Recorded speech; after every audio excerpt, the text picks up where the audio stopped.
What's up YouTube? Dougie Chong here. Welcome to today's episode where I'll be comparing the RRSP savings account versus the TFSA savings account.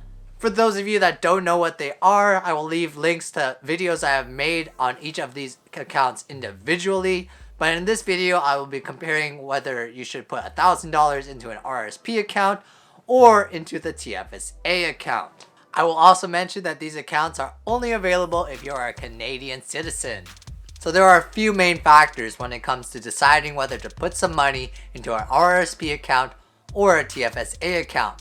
The first and probably most important factor is which tax bracket you are in. The RRSP account shelters some of your income from tax, so if you are in a higher tax bracket, you stand to save more money. So for example, if you made $100,000 and contributed $10,000 to your RRSP, you would not pay tax on that $10,000 and save about $4,000 right off the bat.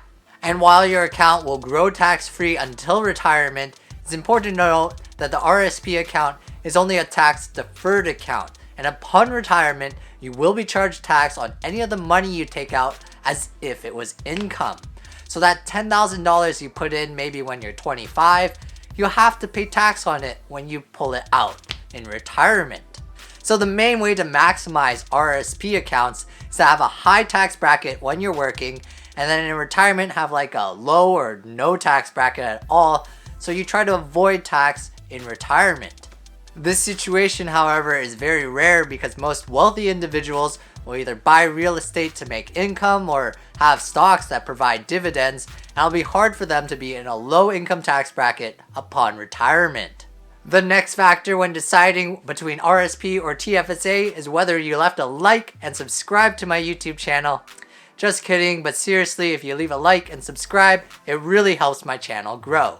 The second main factor, and probably one that people don't look at most often, is how old you are when you are contributing. So if you contribute into a TFSA when you're young, maybe 18 years old, put in $5,000, it has a lot of years to get tax-free gains. If you put it in an RRSP, however, it'll also accrue tax-free gains, but in retirement, you will have to pay a lot of tax on those gains. On the other hand, if you're really close to retirement, you put some money into your RRSP and you get that tax return back, and then you retire in a 0% tax bracket, you'll just get that tax return for free basically. The third factor when it comes down to RRSP versus TFSA is how much you want to contribute. TFSA has a much stricter limit on how much you can contribute, typically about $5,000 per year since your 18th birthday. The RRSP, on the other hand, is about 20% of your income per year. It's a very different dynamic, and TFSA has a much smaller contribution limit. The fourth factor to consider when deciding RRSP versus TFSA is whether you will need the money in the near or short-term future. With the TFSA, you will be able to take that money out and use it and recontribute at a later time. An RRSP, on the other hand, is very hard to take out. There are a few situations where you can take out to purchase a home, but that's about it. That money that you put in an RRSP account, you will not be able to get until retirement. So in summary, if you are in a high tax bracket now, expect to be in a low tax bracket in retirement, RRSP might be a good idea for you. Keep in mind, if you have a pension income is taxable in retirement. Other factors such as age, amount you want to contribute, and whether or not you will need this money in the near or short-term future all depend on whether you should contribute to an RRSP or a TFSA. My general advice is to max out your TFSA first if possible. It's about $5,000 a year. You can do that, just cut back on the coffee. It's very doable, and then maybe put into an RRSP if you have any left over.